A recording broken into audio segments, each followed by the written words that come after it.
In this lecture, we talk about anatomical terminologies. These are the terminologies we used in anatomy or any medical related subjects. So it is for communication among the healthcare professionals. So I have shown you this diagram, which is superior, inferior, proximal, distal, ipsilateral, contralateral, unilateral, bilateral, anterior, posterior, and superficial and deep. So we have seen this table. I want you to remember, and we will go through this. So some regional terms when it comes to skeleton,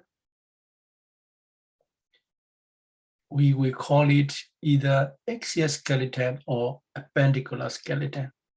Axial skeleton means the skeleton which is in the axis, in the center of the human body. This includes the skull bone, which is called the cranium, and the facial bone, and the spine down to the sacrum, which contributes part of the pelvic bone.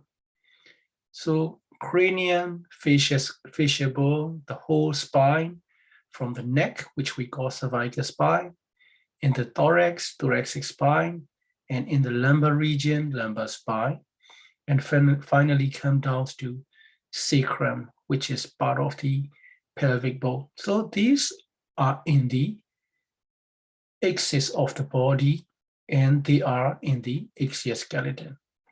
So for the ribs, which are coming up from the back of the spine, coming towards the chest, in the chest bone, which we call sternum, it is also included in the axial skeleton.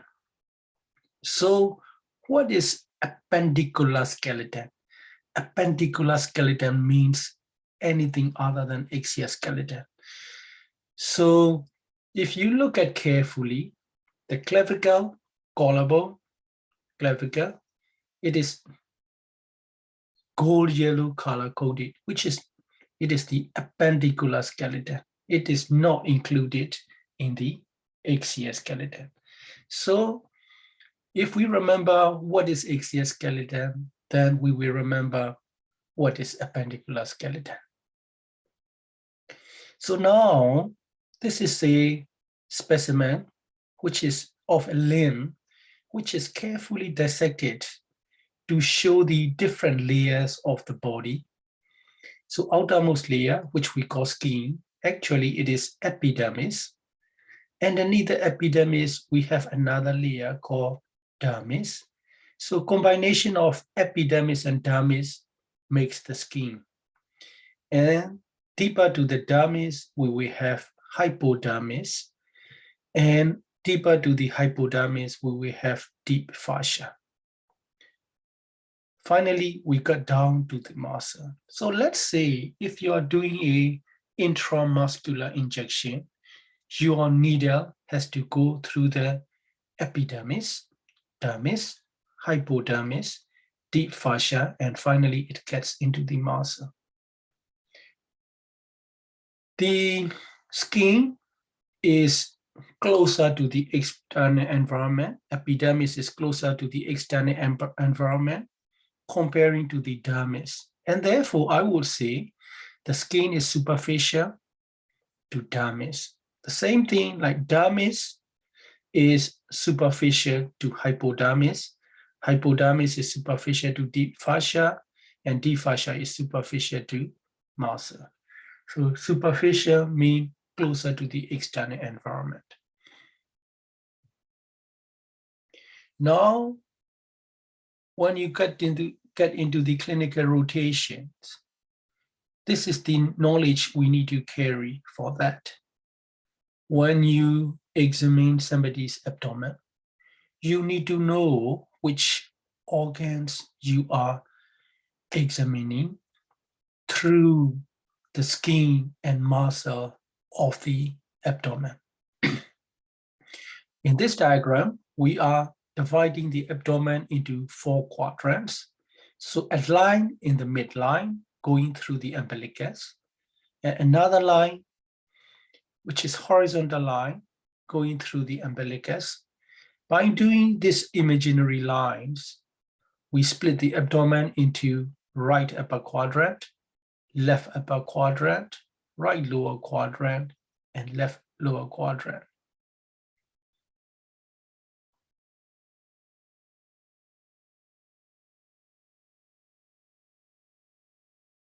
So now, if you remove all the skin and muscles of the abdominal wall, these are the organs we have inside our abdomen. And now you can appreciate, if you put your hands on someone's right upper quadrant, you will be feeling for the liver, gallbladder. If you put your hands on the left upper quadrant, you are examining the stomach. And if the spleen is large enough, it will come here as well.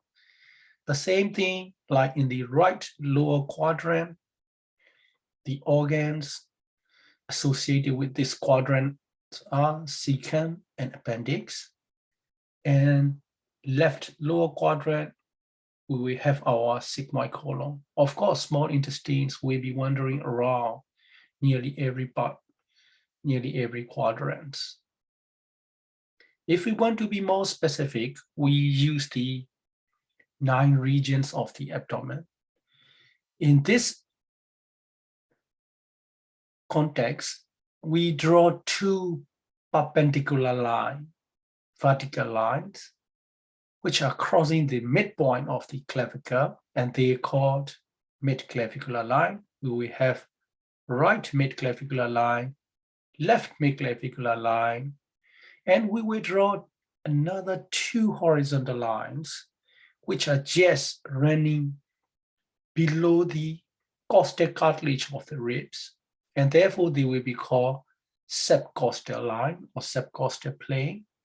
And another horizontal line, which is running through the tubercles, which are the little bony prominence of the ileum. Therefore, we are called intertubercular plane.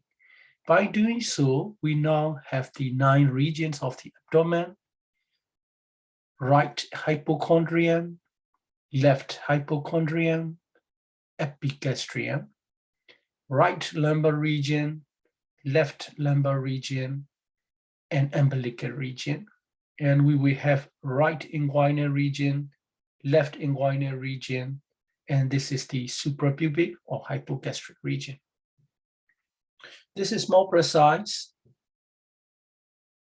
This is a little bit more tricky to remember, but once you get the concept, I believe you will be fine.